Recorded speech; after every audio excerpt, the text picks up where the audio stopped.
That's my virtual box now. So what I'm going to do, you can see the PCE WINXP we created earlier on. I saved the state, right? So of course, if you click save the states, normally it will show you saved. So I'm going to click start. I'm going to click on start now. So my virtual machine is going to come up. That's my virtual machine.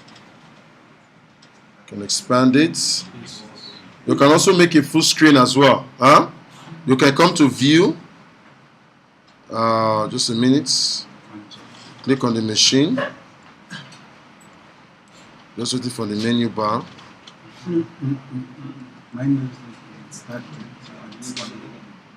You see full screen, You can switch it off to full screen. And the computer will automatically be on full screen. That's it there. It's now on full screen, Okay. Then on the bar here, you'll see your menu here as well. Then you can take it back to a scaled mode, or you can switch it back to a seamless mode, depending on your step. Now, what is happening now? It's your device. You can see installing devices, right? So mouse, keyboard, you can name it. All these are the devices that are installing. And of course, it goes through. So when it gets to the configuration, it will bring you pop-up. Now, remember we talked about answer files earlier on, right? We talked about answer files. Now, normally, if I had created an answer file attached to the image that we're using right now, that is where the answer file comes in now. So all these questions will be answered by that file. Are we together? So I'm going to just click next. I'm going to type. So most of the times I will always ask you guys in the practical, it says when you're setting up a computer, the organizational name is PC Center.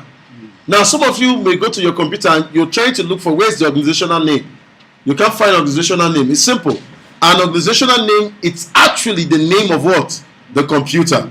Yeah, Windows XP actually gives us a way of actually putting these informations in the right place. But Windows 7, you may not get organization. You may only get computer name. That's why most of you will notice when you're doing your installation, you always see the name of your computer during the when an organizational name is being displayed on that program. It picks up the name of your computer. So I'll just put my name there. The name, it says type in the full name and the name of your organization. So I'll put my name there, Samuel. Then my organization will be MCTTC. No, you can do something else. It's up to you. Now here it's asking us for product key, right? So I'm going to click next. Then it's going to come and says enter a product key will be required later. For what? Continued use of what? That's why you have 30 days. And the thing why one of the things I liked about Windows XP, or what Microsoft did very well there, was that when your 30 days expired and you do not renew, you actually log in and it logs you out immediately.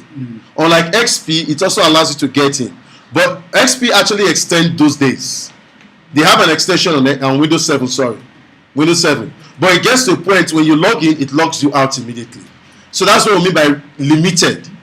You can run the operating system, but to use it, it limits you the usage. So it says, do you want to enter the key now? What am I going to say?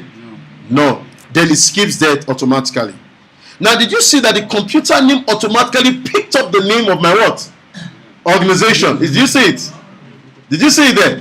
Now, because we're running Windows XP always demand numbers dash with names. Are we together? It doesn't really use some of those names like we use with Windows 7. Okay, so I'm going to come here. I'm going to just take this out. I'm going to say PC1. Of course, this is your administrative password. Are you getting me? Of course, best practice always require you to put a password, right? Yeah. So I'm going to put Monday as my password. I'm going to click on next. Don't worry, I'm going to put a video online as well. So this is my time. Most of you, your time will automatically pick up the time of your host computer system. Is that not correct? Based on Namibia, right? Yeah, my time is actually based on the United States. So I'll just leave it like that. I'll click next.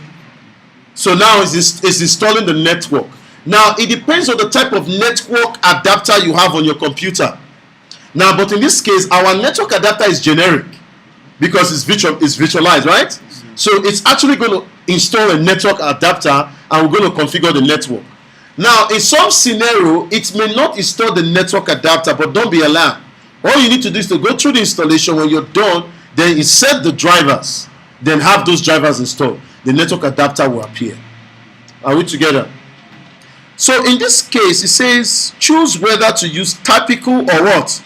Custom what? Now, typical settings means what? Dynamic. Custom settings means what? Static.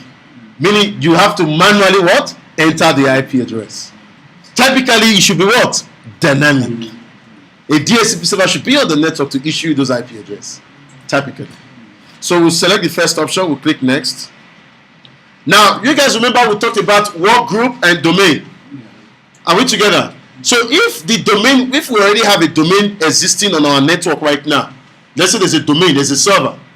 Actually, I will select the first option. I will come here and say, yes, this computer is a member of what? A domain. So what I'm going to do, I'm going to write the name of the domain. Let's say, for example, if the name of the domain is called mcttc.local or .com. Are you getting me? .com. When I click next, it will automatically contact the domain. Then a pop-up window will come up and says enter the password, the administrative password and the username of the administrator. Because in a domain, only the administrator can join the computer. The moment I do that and this computer is joined, when this computer reboots, this computer will no longer be able to log in with the username I created earlier on. It will now be asking for the username of the domain to log on to the computer. Then the domain now starts controlling that particular computer system. So that is a difference. But remember, this means, on this icon, it means that you should already have an existing computer running server operating system, which is also a domain controller. Not just running the software. It has also been set up to run the domain controller system. Are we together? Okay, I'm going to leave that now. I'm going to go back to no. I want to make it a work group because it's a personal computer, right? Is that not correct? It's a personal computer. So I'm going to leave it on work group. I'm going to click on next. And now it's copying the files. It's installing Windows.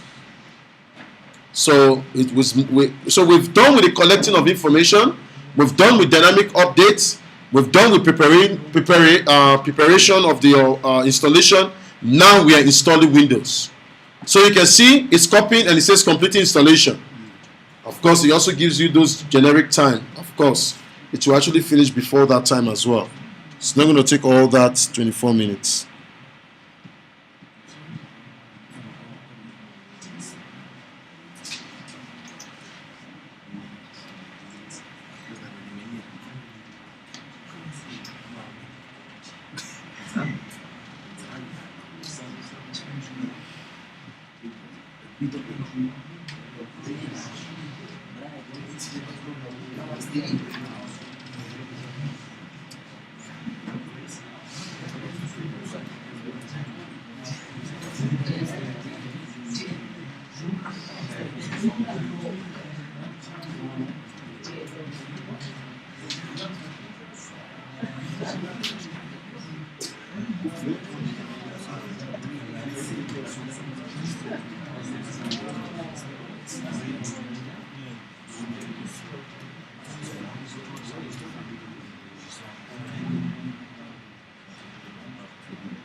Okay, let's keep our fingers crossed.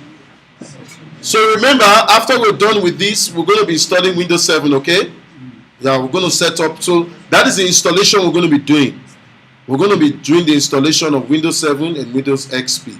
Now, normally we can actually try to see if we can upgrade from Windows 7 to Windows XP, but then the only option will only be what? In place upgrade. Okay? Actually, your lab manual I gave to you guys, I don't know if you have, if we have the, if I have Windows Easy. Do I have migration on your practical lab? Your lab practical. Did I have any lab on migration? Actually, I didn't. I think last year I did that with my student, but.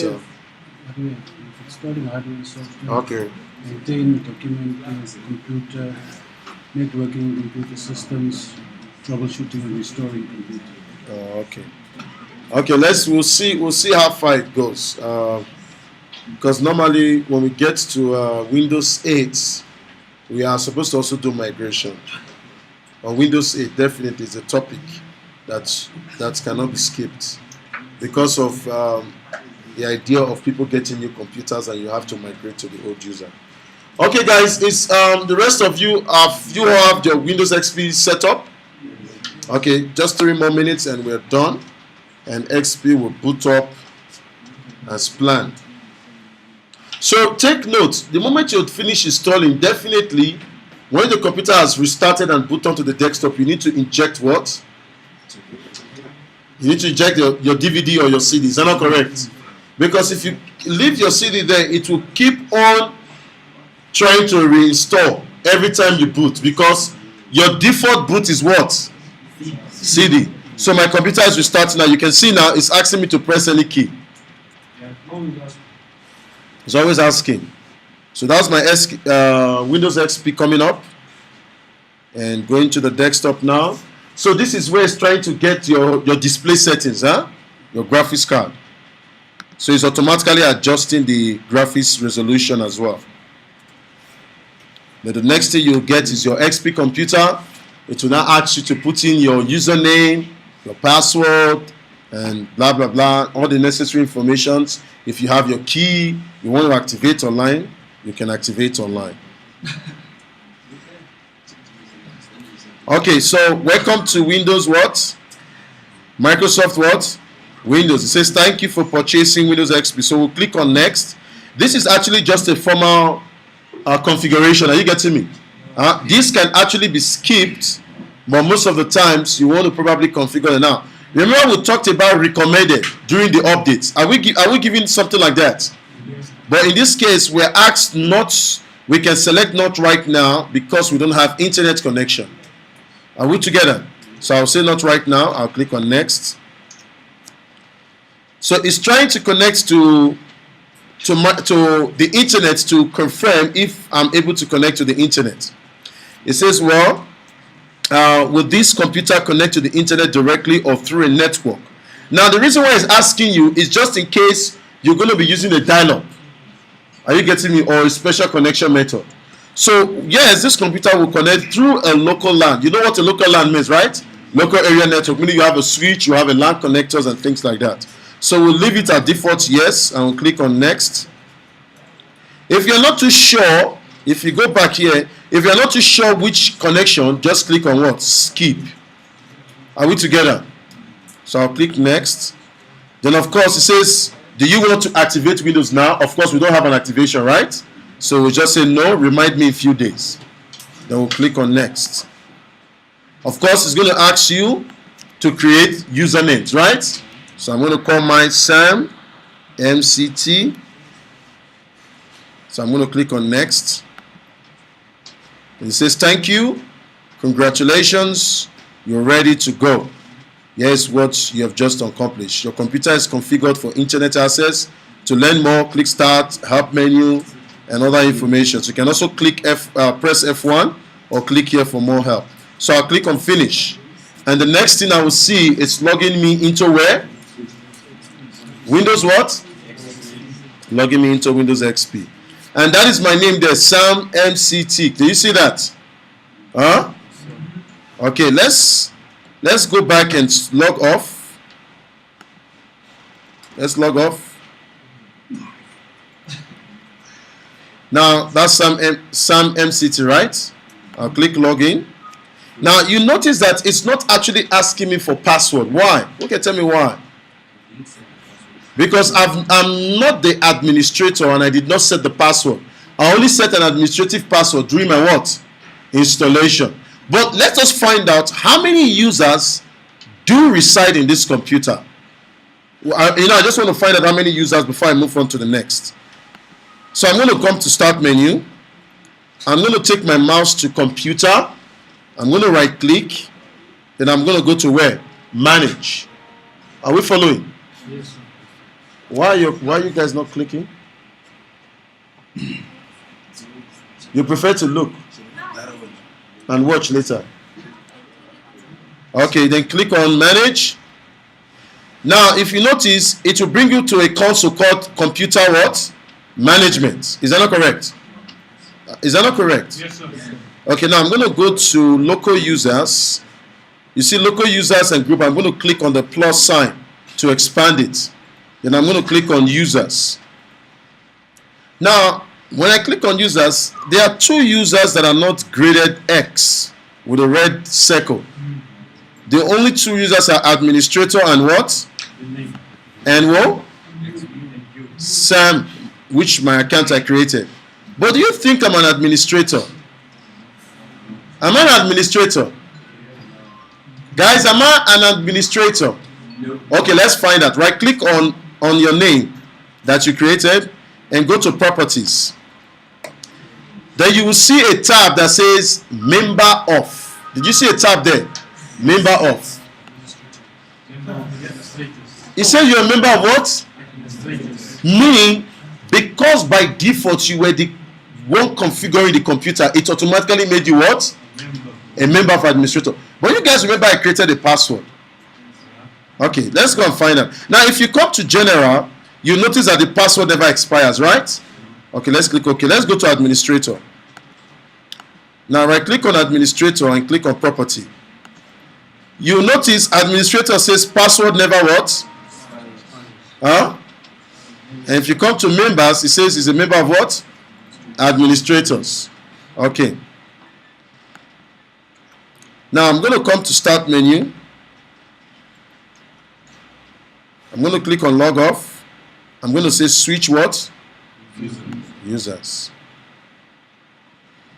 It says to begin, click on the name. So actually there's only one active user that is working on this computer, right? It still takes me back to the same active user. Are we together? Now, administrators are the only people who are allowed to log in locally to the computer, whereby they are able to have all administrative rights. Are you getting me? There are certain features that are actually kind of limited to this user. But this user is actually able to do almost every administrative task. But there are some tasks that this administrator will only be the person able to carry out because it's built in. This one is what? Created. Are we together? Huh? Okay, I just wanted to explain that for you as well. Okay, I'm going to close this now. And I'm going to come and shut down. The next part we'll do is maybe later on we'll talk about the configuration and we'll move between both of them. So I'm going to shut down or turn off the computer and you click on turn off.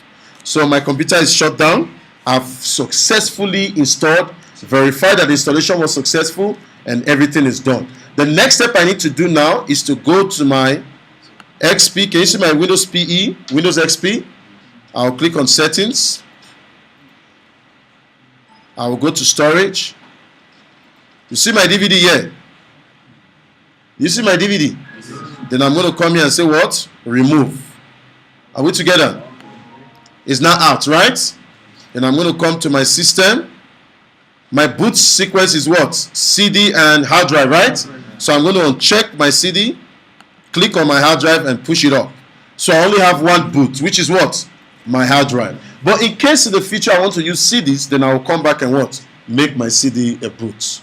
So I'm done and I'll click OK, and that is it.